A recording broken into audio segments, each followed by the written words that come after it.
اعوذ باللہ من الشیطان الرجیم بسم اللہ الرحمن الرحیم۔ صدر مجلس جناب پروفیسر جلیل علی صاحب، جناب پروفیسر ادریس آزاد صاحب، انٹرنیشنل اقبال سوسائٹی کے عہدیداران اور قابل سعادت احترام خواتین و حضرات، سب سے پہلے میں شکریہ ادا کرنا چاہوں گا انٹرنیشنل اقبال سوسائٹی کا کہ انہوں نے یہ موقع فراہم کیا آپ کے پاس آنے کا اور آپ سے ہم کلام ہونے کا اور اہل علم سے ملاقات کا، اور اکادمی ادبیات کا بھی بہت شکریہ کہ انہوں نے یہ پلیٹ فارم فراہم کیا۔ انٹرنیشنل اقبال سوسائٹی کے حوالے سے بات ہو چکی ہے، میں صرف اتنا عرض کرنا چاہوں گا کہ یہ مبارکباد کا موقع ہے کہ وہ اسلام آباد چیپٹر شروع کر رہے ہیں، اور جو چراغ وہ یہاں لے کے آئے ہیں اس چراغ کی روشنی پروفیسر جلیل علی ہیں، پروفیسر ادریس آزاد ہیں، کہ اب ان کے تھاٹس سے، ان کے افکار سے، ان کے کلمات سے نوجوانوں کو سیکھنے کا اور ان سے مستفید ہونے کا موقع بہت باقاعدگی سے ملے گا۔ حاضرین گرامی، بات ہو رہی ہے قومی تشخص ہو یا ذاتی کردار ہو، اس کے اندر یقین کی۔ آپ جانتے ہیں کہ علامہ اقبال نے اپنی شاعری میں اور اپنی فکر میں جن باتوں پہ بہت زیادہ زور دیا ہے ان میں ایک یقین بھی ہے۔ یقین وہ وصف ہے جس کے بغیر نہ علامہ اقبال کے مرد کامل کا کوئی تصور ہو سکتا ہے، نہ صاحب ایمان مجسم صورت میں نظر آ سکتا ہے، کیونکہ جس طرح وہ ایک کوئلہ بجھا ہوا ہو اور ایک انگارہ ہو، یہی فرق ہے بے یقین اور با یقین فرد کے اندر۔ بے یقین فرد کیا ہے؟ مٹی کا ایک ڈھیر ہے، اور با یقین کون ہے؟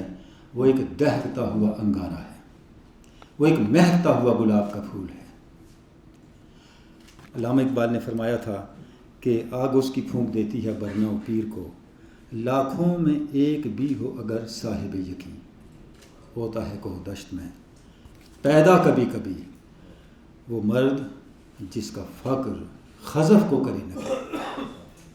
یعنی یقین ایک ایسا وصف ہے جو ناممکن کو ممکن بناتا ہے اور ممکن کو ناممکن۔ یقین ہے کیا؟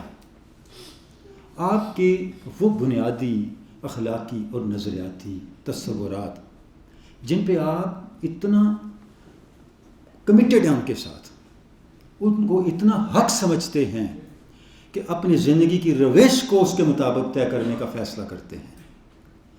آپ کی یہ کیفیت اور آپ کے تصور کی، آپ کے احساسات کی، آپ کے خیالات کی یہ جو کیفیت اور یہ جو سطح ہے، اسے آپ یقین کا عنوان دیتے ہیں۔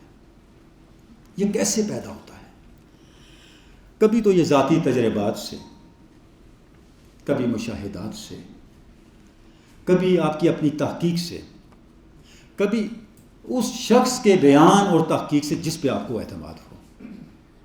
لیکن یقین کہ یہ سارے سرچشمے متزلزل رہتے ہیں، بدل سکتے ہیں، کیونکہ ان میں کوئی اساس ایسی نہیں ہے جس پہ انحصار کر کے آپ کوئی نظریہ حیات یا کسی تصور کو اختیار کریں اور پھر زندگی بھر اس کے ساتھ چلتے رہیں۔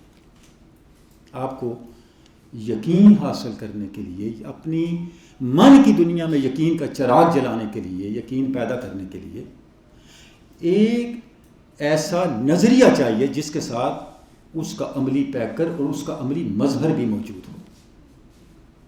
بطور مسلمان ہمارے لیے یقین کا یہ سرچشمہ صرف ذات رسالت مآب صلی اللہ علیہ وسلم ہے۔ اقبال کی آپ فکر کو دیکھیں، میتوانی منکر یزداں شدن، منکر از شان نبی نہ تما شدن۔ یہ ممکن ہے کہ تم خدا کا انکار کر دو، یہ قطعاً ممکن نہیں ہے کہ تم ذات رسالت مآب کا انکار کرو۔ وجہ یہ ہے کہ حضور رسالت مآب صلی اللہ علیہ وسلم نے جو بات کہی اس کا مظہر آپ خود ہیں۔ یہی وجہ ہے کہ پہلی اس کائنات کی شخصیات جو آپ کے قریب ترین تھیں، وہ یقین کی اس سطح پہ ہیں کہ ان کی کوئی مثال نہیں پیش کی جا سکتی۔ حضرت عثمان غنی، آپ سسٹم کسی اپنے عزیز کے گھر تھے، حضرت عثمان غنی ملنے کے لیے گئے، تو جب گئے تو حضرت عثمان غنی کا ماضی بھی بڑا پاکیزہ تھا۔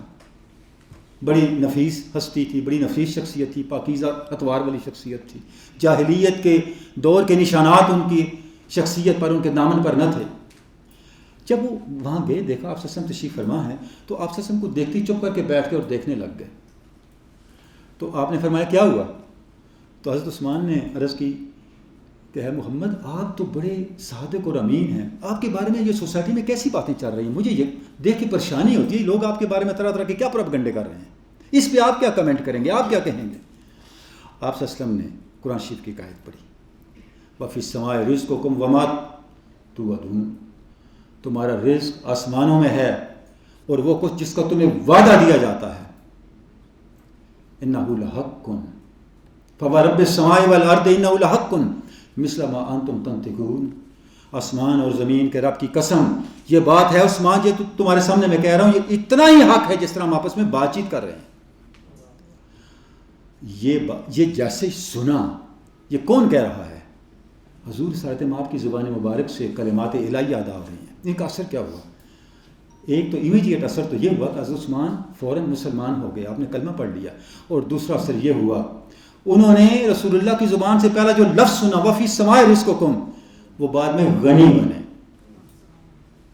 یہ عثمان کے غنی ہونے کی بنیاد ہے. ایک ایک صحابی کو دیکھیں، یہ کیوں ہو رہا تھا؟ ایک وجہ سے رسول اللہ جو فرما رہے تھے اس کا عملی مظہر وہ خود تھے. یہ جو بنیاد ہمارے سامنے ہے، اب دیکھیں آپ دعوت حق لے کے چلے ہیں، قریش مکہ سے ابو طالب کے پاس آئے اور کہا جی جو ان کی ڈیمانڈ ہے ہم پوری کرتے ہیں، انہیں کہیں اس کام کو چھوڑ دیں. حضرت ابو طالب آپ صلی اللہ علیہ وسلم کے پاس ہے، میرے بھتیجے بڑے مشکل حالات ہیں، اتنی رکاوٹیں ہیں، یہ آفر آئی ہے تو کیا یہ راستہ نہ اختیار کر لیں؟ جو جواب دیا ذات رسالت مآب نے، آپ صلی اللہ علیہ وسلم نے، اس جواب کو دیکھیں تو پتہ چلتا ہے یقین کس کو کہتے ہیں.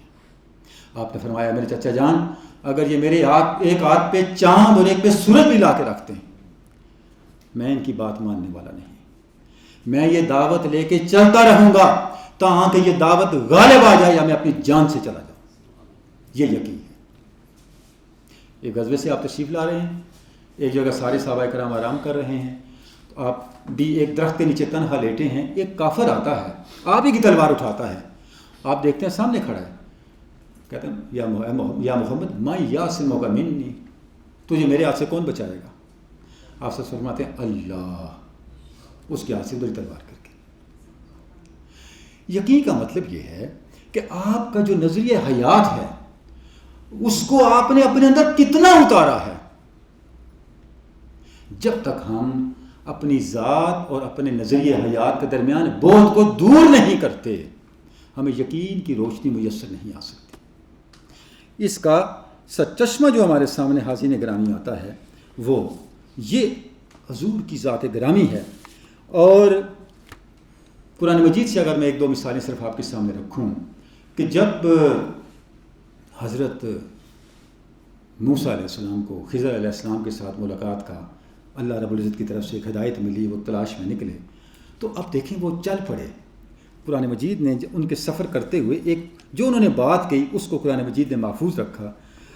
موسیٰ علیہ السلام نے کہا وَإِذْ قَالَ مُوسَىٰ لِفَتَاهُ لَا أَبْرَحُ حَتَّىٰ أَبْلُغَ مَجْمَعَ الْبَحْرَيْنِ أَوْ أَمْضِيَ حُقُبًا. اب میں خضر کی تلاش میں چل پڑا ہوں، مجھے یہ بتایا گیا ہے خضر مجھے وہاں ملیں گے جہاں مجمع البحرین ہے، دو دریا ملتے ہیں. میں اس وقت تک چلتا رہوں گا جب تک میں مجمع البحرین پہ خضر کو نہ پا لوں، اگر نہ پایا تو اس وقت تک چلتا رہوں گا جب تک مجھے خضر نہ ملے. یعنی جب آپ نے ایک عزم کر لیا تو پھر اب آپ کے راستے میں کوئی رکاوٹ آپ کا راستہ نہیں روک سکتی. اب آپ کی منزل ہے، اس کے علاوہ آپ کے پاس کوئی آپشن نہیں. آپ نے اپنی زندگی میں کوئی دوسرا آپشن رکھا ہی نہیں ہے، اتنے کمیٹڈ ہو گئے ہیں اس کے ساتھ. حاضرین گرامی، جب یہ کمٹمنٹ آپ کے اندر پیدا ہو جاتی ہے اس کا نتیجہ کیا نکلتا ہے؟ اس کا نتیجہ یہ نکلتا ہے کہ پھر ماحول جو ہے وہ آپ کے لیے سازگاری پیدا کرنے لگتا ہے. بنیادی طور پہ یہ پوری کائنات جو ہے اللہ رب العزت نے ہمارے لیے سازگار بنائی ہے، نا سازگار نہیں بنائی. ہمیں اس وقت تک یہ کائنات اپنے مقاصد اور اپنے منزل کے راستے کی رکاوٹ لگتی ہے جب تک ہم خود اس تقاضے کو پورا نہیں کرتے جو اس منزل تک پہنچنے کے لیے، اس ہدف تک پہنچنے کے لیے ضروری ہے.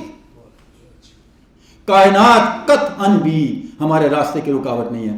یہاں مجھے حضرت علامہ کا ایک شعر یاد آ رہا ہے بال جبریل کا، اکتا کشا ہے یہ خار صحرا، کم کر گلائے برہ نہ پائی. یہ جتنے کانٹے ہیں یہ تمہاری عقدوں کو، تمہارے مشکلات کو کھولنے کے لیے ہیں، تمہیں اذیت دینے کے لیے نہیں ہیں. اور جب یہ یقین پیدا ہو جائے، یقین کا چراغ جل جائے، تو پھر کیا ہوتا ہے؟ پھر بتدریج ماحول سازگار ہونے لگتا ہے. غزوہ بدر کی مثال آپ دیکھیں. غزوہ بدر میں کیا ہوا؟ حضور رسالت مآب صلی اللہ علیہ وسلم کے یقین نے کیا کیا؟ کمال ہے. قرآن مجید کہتا ہے، ذرا غزوہ بدر کو یاد کرو.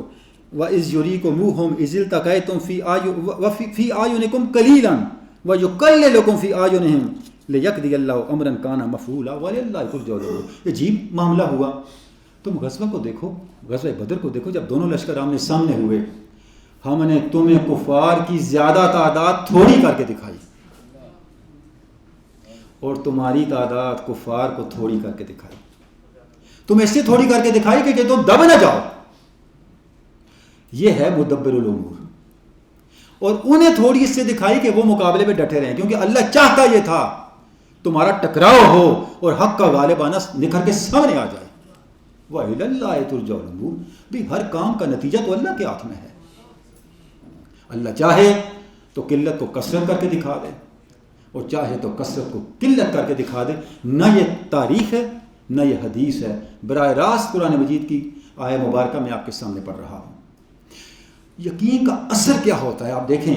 صلح حدیبیہ ہے، معاہدہ لکھا جا رہا ہے، ابو جندل اس دوران آ رہے ہیں، ابو جندل کا والد ہی لکھ رہا ہے، بیڑیاں پہنی ہوئی ہیں.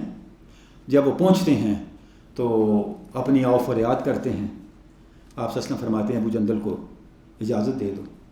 تو ان کا والد جو معاہدہ لکھ رہا ہے وہ کہتے ہیں نہیں، یہ اگرچہ معاہدہ نہیں لکھا گیا لیکن طے پا گیا ہے کہ اگر کوئی کافر، کوئی قریش سے شخص آیا مدینہ تو اسے واپس کیا جائے گا، اب اسے واپس کرو. آپ صلی اللہ علیہ وسلم کافی کوشش کرتے ہیں. آپ نے پھر فرمایا اچھا. ابو جندل پھر صحابہ کے پاس بھی گئے، انہوں نے کہا جی ہم تو کچھ نہیں کر سکتے. اب آپ صلی اللہ علیہ وسلم نے ابو جندل کو ایک بات فرمائی. فرمایا ابو جندل تم اللہ پہ بھروسہ کر کے واپس چلے جاؤ، اللہ تمہارے لیے سبیل پیدا کرے گا. حاضرین گرامی آپ دیکھیں یہ جو واقعہ ہے ابو جندل کا واقعہ، اس میں اخلاقی، سماجی، دینی اور آئینی، قانونی اور ریاستی ہدایت ہمارے لیے موجود ہے. کس طرح؟ اب ابو جندل دوبارہ آئے، تفصیل میں نہیں جاتا، آپ جانتے ہیں سارے واقعے کو. اور وہاں سے نکلے تو مدینہ طیبہ کے ساتھ ہی علاقہ ہے، وہاں پہ انہوں نے قیام کر لیا. بعد میں ابو بصیر آ گئے، کتنے لوگ اکٹھے ہو گئے. نتیجہ کیا نکلا کہ ایک ڈیلیگیشن خود مکہ سے آپ صلی اللہ علیہ وسلم کے پاس آیا کہ یہ جو شک ہے، یہ جو آرٹیکل ہے ہمارے ایگریمنٹ کی، پیکٹ کی، اسے آپ سسپینڈ کر دیں. جو انہوں نے خود شرط رکھوائی تھی کہ اگر کوئی شخص مکہ سے مدینہ آیا اسے واپس کیا جائے گا، اب خود آپ صلی اللہ علیہ وسلم کی منت کر رہے ہیں کہ یہ آرٹیکل سسپینڈ کر دیں. اور دوسری بات کیا ہے؟ ریاست مدینہ کے ساتھ ایک ریاستی اتھارٹی قائم ہوئی جس کو آپ صلی اللہ علیہ وسلم نے نو نہیں کیا. ابو جندل کے یقین نے ہمارے لیے ایک پریسیڈنٹ قائم کیا کہ اسلامی ریاست، جب کوئی ریاست جب بنتی ہے، اگر آپ پولیٹیکل سائنس سے پوچھیں اس کے ایلیمنٹس کیا ہیں؟ اس کے ایلیمنٹس ہیں سوورینٹی، پاپولیشن، باؤنڈری، ایک ریجن، ایک علاقہ. لیکن مجھ سے پوچھو تو میں کہوں گا اس میں ایک اور ایلیمنٹ بھی ہوتا ہے، وہ ہوتا ہے ایمان. ابو جندل کی زندگی اور ابو جندل کا پیٹرن ہمیں بتاتا ہے اسلامی ریاست کا ایک ایلیمنٹ، اس کا ایک ستون ایمان بھی ہے، جو ابو جندل نے کر کے دکھا دیا. یعنی یقین نے کہاں تک جا کے اثر دکھایا اور کہاں تک جا کے اس نے اثر پیدا کیا. یہ جو بڑے روشن چراغ ہیں حاضرین گرامی، یہ ہمیں بتاتے ہیں کہ ہم نے اپنی زندگی کے اندر اگر یقین کا چراغ روشن کرنا ہے، اس کا سرچشمہ کیا ہے، اس سے وابستہ کیسے ہونا ہے، اور پھر اس کو زندگی میں ایکٹیویٹ کیسے کرنا ہے. جب آپ نے ایک چیز کو حق سمجھ لیا، اس کے ساتھ آپ نے کمٹمنٹ اختیار کر لی، اب اس کے بعد پھر آپ نے مادر موسیٰ والا طرز عمل اختیار کرنا ہے. کبھی کوئی ماں اپنے بیٹے کو دریا کے سپرد کرتی ہے؟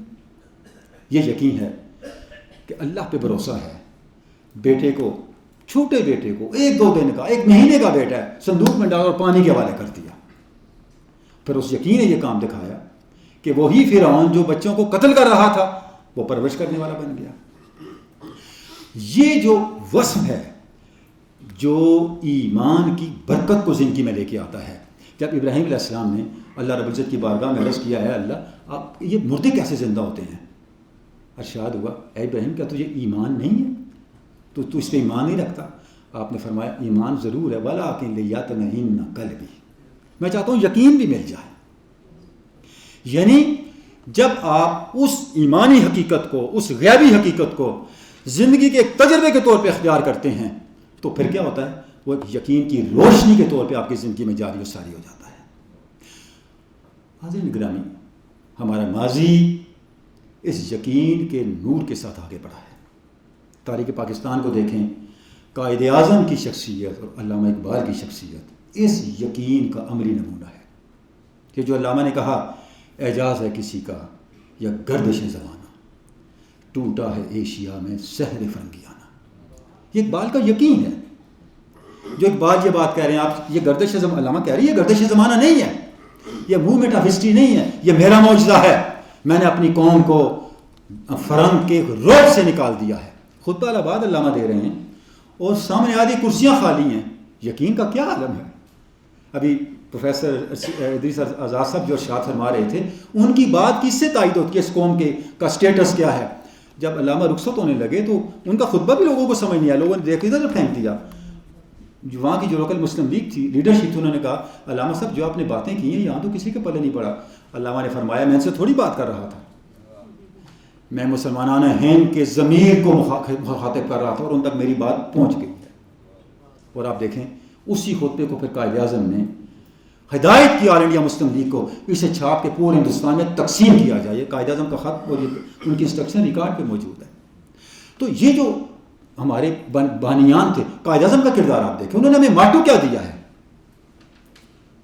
فیتھ، یونٹی، ڈسپلن، 3 نکاتی ماٹو، اور اس کا ایک حصہ یقین پر مشتمل ہے. جب قائد اعظم سے پوچھا گیا کہ آپ کیسے پاکستان بن گیا، کیسے حالات ہیں، تو انہوں نے کہا میرے ساتھ اللہ کی تائید ہے. اور عجیب جملہ قائد اعظم نے فرمایا when my prophet started his struggle he was in minority. جب میرے پیغمبر نے جد و جہد شروع کی وہ تنہا تھے، اقلیت میں تھے، اور انہوں نے پورے عرب کو ماتحت کر لیا. میرے ساتھ ہندوستان کے کروڑوں مسلمان ہیں. کیا یقین تھا، اور اس یقین نے ناممکن کو ممکن کر دکھایا. آخری بات حاضرین گرامی، ہم نے اس کو بھی دیکھنا ہے کہ ہماری سوسائٹی میں یقین کی حامل وہ نسلیں سامنے کیوں نہیں آ رہی. اس سے بھی ہم نے آنکھیں نہیں چرانی. میری طالب علمانہ گزارش یہ ہے کہ ہم اس وقت جس تعلیمی اور تربیتی نظام کو چلا کے نئی نسل کو تیار کر رہے ہیں، ہم 3 طرح کے طبقات تیار کر رہے ہیں. ایک وہ طبقہ ہے جس نے سسٹم کے ساتھ، خرابی کے ساتھ کمپرومائز کر لیا ہے.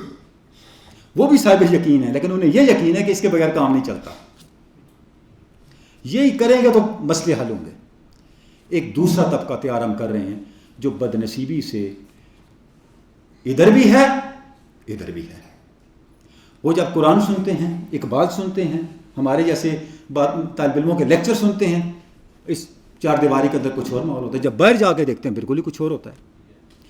سنتے کچھ اور ہیں، دیکھتے کچھ اور ہیں. نتیجہ کیا ہے؟ دوگلی شخصیت وجود میں آ رہی ہے. وہ ایک طرف اپنے وہ جو ان کا سیلف ہے، ایجوکیٹڈ سیلف، تعلیم والا سیلف، اس کی بھی حفاظت کر رہے ہیں، اور اس کے ساتھ ساتھ اپنی دنیا کے نظام کو چلانے کے لیے سسٹم کے ساتھ بھی کمپرومائز کر کے چل رہے ہیں. اور کچھ تھوڑے لوگ تیسرے وہ ہیں جو قربانی دے کے کمپرومائز نہیں کر رہے اور ویلیوز پہ کھڑے ہیں. ایسے لوگ بھی ہیں. سوسائٹی ایسے لوگوں سے خالی نہیں ہے، چاہے وہ نمک کے برابر ہی کیوں نہیں ہے، لیکن اس نمک سے ہی پورے کے پورے آٹے کا ذائقہ قائم ہے، اس نمک سے ہی. تو یہ جو ہمارا پرابلم ہے اس سے ہم نے نکلنا ہے. اور یہ میں سمجھتا ہوں کہ جو اہل تعلیم و تربیت کے منصب پہ لوگ فائز ہیں ان کے لیے کوسچن مارک ہے، ان کے لیے سوالیہ نشان ہے کہ وہ اس کا کیا حل نکالتے ہیں. اور اس کے پیچھے جو ہمارے ذہن کے اندر، لاشعور کے اندر عدم تحفظ کا احساس ہے، سینس آف انسیکورٹی ہے، اس عدم تحفظ کے احساس کو جب ہم ختم نہیں کرتے، حقیقی طور پہ ہم آزاد ذہن پیدا نہیں کرتے، حقیقی طور پہ غلامی کے جو بندھن ہمارے شعور پہ چھائے ہوئے ہیں ان کو نہیں توڑتے، اس وقت تک یہ ممکن نہیں ہے کہ ہم ایک ایسی نسل تیار کر سکیں جس کی شخصیت میں یہ دوگلا پن نہ ہو، جو وہ سیکھ رہی ہے، جو وہ پڑھ رہی ہے، اس کو اپلائی کر کے وہ زندگی بھی گزارے، اس کی زندگی نہ گزرتی ہو تو گزارنے کے لیے ایسا ماحول پیدا کرے۔ ایسی نسل کب تیار ہوگی؟ جب ہم ایک شعوری طور پہ احساس تحفظ رکھنے والی سوسائٹی اور ایک نسل تیار کرنے کے قابل ہو سکیں۔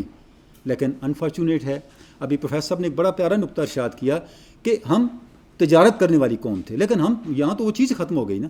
ہمارا معراج کیا ہوتی ہے؟ ہمیں کتنی اچھی نوکری مل گئی ہے۔ وہ جو غلامانہ سوچ ہے، ہمارے جو غلامانہ رویے ہیں، جب تک یہ ختم نہیں ہوتے، اقبال کی فکر، خودی کی باتیں، یقین کی باتیں، قرآن و سنت کی وہ جو اصل حریت کی تعلیم ہے، وہ صرف پھر باتیں ہی رہ جائیں گی، وہ بات حقیقت میں نہیں ڈال سکیں گی۔ بارگاہ رب العزت میں دعا ہے کہ ہمیں یہ جو کوششیں ہیں، جو ہمارے نوجوان یہ کوششیں کر رہے ہیں، یہ کوششیں بارور ہوں اور ہمارے نوجوان ان کوششوں کے ذریعے سے کچھ روشنی ضرور دیکھیں، تاکہ انہیں سرنگ کے آخر پہ جب روشنی نظر آ رہی ہوگی تو وہ چلتے رہیں گے، اپنے اس کام کو جاری رکھیں گے، اس کام کو آگے بڑھاتے رہیں گے۔ کوئی ایسی سبیل نہ پیدا ہو، کوئی ایسا امکان نہ پیدا ہو کہ ان کے لیے کوئی مایوسی کی فضا بنے، اور ہم اپنے تعلیمی نظام کے اندر بھی، اپنے تربیتی نظام کے اندر بھی کچھ ایسی چینجز لا سکیں، کچھ ایسی تبدیلیاں کر سکیں کہ حقیقی معنوں میں آزاد ذہن ہم پیدا کر سکیں، غلامی سے نکلا ہوا ذہن پیدا کر سکیں، تاکہ یہ جو دوگلا پن ہے، اس دوگلا پن کے جال کو جب تک ہم نہیں توڑتے، اس وقت تک ایمان اور یقین کی خوشبو جو ہے وہ شاید ہم تک نہ پہنچ سکے۔ بہت بہت شکریہ۔